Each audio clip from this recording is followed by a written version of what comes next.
Maratha Vidya Prasarak Samaj, junior college of education, Dindori.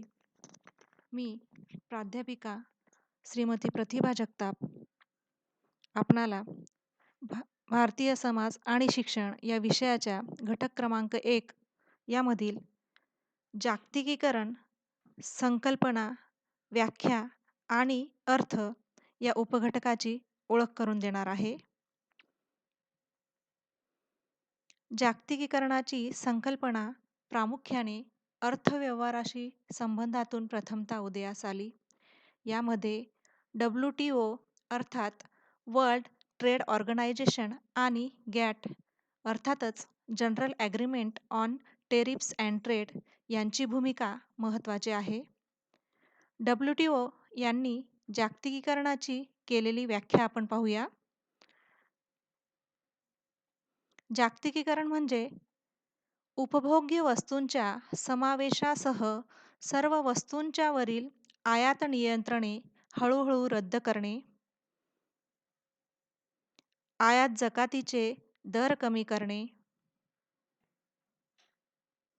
सार्वजनिक क्षेत्रांमधील उपक्रमांचे खाजगीकरण करणे,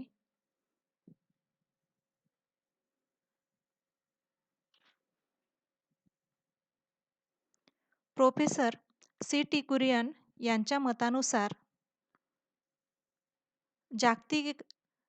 जागतिक अर्थव्यवस्था म्हणजे विविधता असलेल्या अर्थव्यवस्थांचा समूह होय, ज्यामध्ये वेगवेगळ्या कार्यक्रमाने हे एकमेकांशी विविध मार्गांनी परस्परांवर क्रिया करतात आणि अशा रीतीने कालांतराने त्यांच्या वृत्तीत बदल करतात. सोप्या भाषेत सांगायचे झाले तर जागतिकीकरण म्हणजे देशाच्या राजकीय सीमेबाहेर आर्थिक व्यवहारांचा विस्तार करणे होय. Globalisation is the flow of technology, economy, knowledge, people, values, ideas across the borders. Globalization affects each country in different way due to a nation's individual history, traditions, culture and properties. जागतिकीकरण सर्व व्याख्यांच्या थोडक्यात सारांश आपण पाहणार आहोत. व्यापारावरील बंधने कमी करावीत, ज्यामुळे देशांच्या सीमाबाहेर वस्तूंचा प्रवाह हा मुक्त होईल.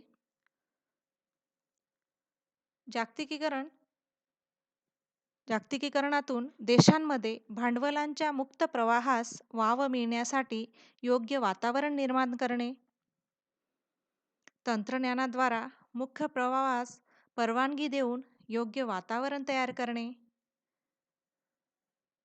जगातील विविध देशात कामगारांचा मुक्त संचार होण्यासाठी योग्य वातावरणाची निर्मिती करणे, जागतिकीकरणाचे घटक म्हणून तंत्रज्ञान, अर्थव्यवस्था, ज्ञान, कौशल्य, लोक मूल्य, कल्पना, शिक्षण इत्यादी क्षेत्रांच्या आंतरराष्ट्रीय पातळीवर मुक्त प्रवाहास वाव मिळावा असे वातावरण निर्माण करणे.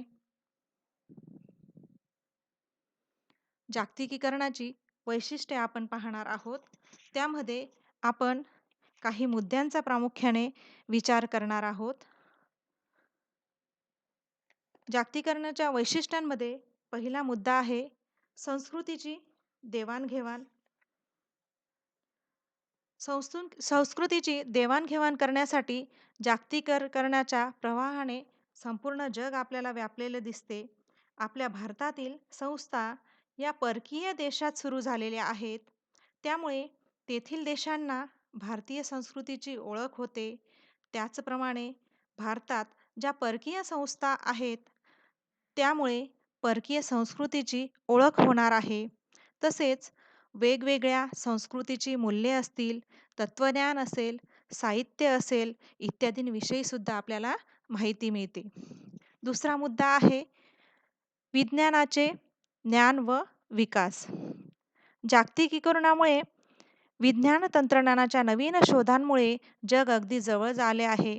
हे आपल्याला कर लो दुनिया मुठ्ठी में या घोषणेतून समजते. माहिती, बातम्या आणि इलेक्ट्रॉनिक संदेश देता व घेता येते. तिसरं वैशिष्ट्य आहे जागतिक दर्जाचे अध्यापन हे सुलभ होणे. आजच्या जगाचा जर आपण विचार केला तर इंटरनेट व नेटवर्किंगमुळे जागतिक व स्थानिक साधनसंपत्तीचा पुरेपूर वापर करून विकासाची गती वृद्धिगत करता येते. उदाहरणार्थ संगणक व टेलिकॉन्फरन्सिंगमुळे जागतिक स्तरावरील व्याख्याने याचा सुद्धा आपल्याला जगभरातील विद्यार्थ्यांना लाभ घेऊ शकतात. भारतीय विद्यापीठांना व महाविद्यालयांना जोडणाऱ्या इन्फोनेट या प्रकल्पासुद्धा अनेक महाविद्यालयांशी आपल्याला जोडलेली दिसतात. एकंदरीत याचा जर विचार केला आपण तर अध्ययन अध्यापन प्रक्रियेत एक वेगळी जागतिक शैक्षणिक दृष्टी आपल्याला आत्मसात करता येऊ शकते. चौथं वैशिष्ट्य आहे वैश्विक दृष्टी. आपण आपल्याशी मर्यादित न राहता किंवा साचेबंद विचार न करता जगाशी संपर्क साधल्यामुळे एक वैश्विक दृष्टी प्राप्त होऊन तशी विचार प्रक्रिया आपली विकसित होते. पुढचं वैशिष्ट्य आहे अद्ययावत अभ्यासक्रमाचा लाभ. बघा, आज स्पर्धेचं युग आहे असं आपण म्हणतो आणि या स्पर्धेच्या युगामध्ये जर आपल्याला टिकायचं असेल तर त्यासाठी आपल्याला जागतिकीकरणाच्या दृष्टिकोनातून विचार करणं गरजेचं असणार आहे, की ज्या विषयातून स्पर्धात्मक विकास शक्य होईल, उदाहरणार्थ विदेशी साहित्य असेल, कला असेल, विज्ञान व तंत्रज्ञान असेल, तर या सर्वांचा जर आपण विचार केला तर या सर्व अभ्यासक्रम हा अद्ययावतपणे करणं हे गरजेचं असणार आहे. पुढचं वैशिष्ट्य आहे दर्जेदार शिक्षण. एकंदरीत दर्जेदार शिक्षण म्हणजे काय? तर संगणक असेल, उपग्रह असेल, इंटरनेट असेल, या सगळ्यांच्या सोयीसुविधांमुळे काय होणार आहे, आपलं शिक्षण हे दर्जेदार होण्यासाठी निश्चितच त्याची मदत ही होणार आहे. मग त्यासाठी लॅपटॉप असेल किंवा वेगवेगळे अध्ययन साहित्य असेल, याचासुद्धा आपल्याला काळानुरूप बदल हा घडवून आणावा लागणार आहे. पुढचं वैशिष्ट्य आहे तंत्रज्ञानाचं आदान-प्रदान. तंत्रज्ञानाचं सुद्धा आदान-प्रदान आपल्या अध्यापनातून झालं पाहिजे.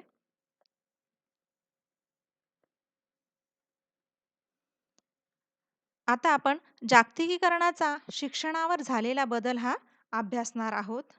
त्यामध्ये आपण काही मुद्द्यांचा प्रामुख्याने विचार करणार आहोत. पहिला मुद्दा आहे संस्थांची पुनर्रचना. म्हणजेच काय? तर जागतिकीकरणाचा विचार करून, स्पर्धेचा विचार करून संस्थांची सुद्धा पुनर्रचना करणे हे गरजेचं असणार आहे. त्यामध्ये मग स्टाफ असतील, भौतिक सुविधा असेल, तंत्रज्ञान व विज्ञानाच्या सोयीसुविधा असेल, यांची सुद्धा निर्मिती करणं हे गरजेचं असणार आहे. दुसरं आहे शिक्षकांची बदलती भूमिका. शिक्षकांची भूमिका ही बदलती असणार आहे. तर शिक्षक हा एक मार्गदर्शक म्हणून भूमिका बजावणार आहे. पुढचा आहे अभ्यासक्रम पुनर्रचना. या जगाच्या स्पर्धेमध्ये जर विद्यार्थ्याला टिकायचं असेल तर त्यासाठी आपल्याला अभ्यासक्रमामध्ये निश्चितच बदल हे घडवून आणावे लागणार आहेत. पुढचं आहे स्पर्धेत वाढ. स्पर्धेत वाढ झाल्यामुळे गुणवत्तेस महत्त्व प्राप्त झालेलं आहे. गुणवत्तापूर्ण शिक्षण द्यायचे असेल तर शिक्षणातील सर्व घटक गुणवत्तेच्या दृष्टीने सुधारणे गरजेचे आहे. पुढचा बदल संस्थांचे मूल्यमापन. जागतिकीकरणाच्या युगामध्ये जर संस्था टिकवायच्या असतील तर त्यासाठी सुद्धा जागतिक पातळीवरील संस्थांचा अभ्यास करून वेळोवेळी त्या संस्था चालकांनी आपल्या संस्थांचे मूल्यमापन करून घेणे आवश्यक आहे. उदाहरणार्थ नॅक असेल. पुढचं पुढचा बदल आहे गुणवत्ता संघर्ष. शिक्षण क्षेत्रात संख्यात्मक वाढ झाली आहे. त्यामुळे होणाऱ्या शिस्त सुविधांवर येणाऱ्या मर्यादा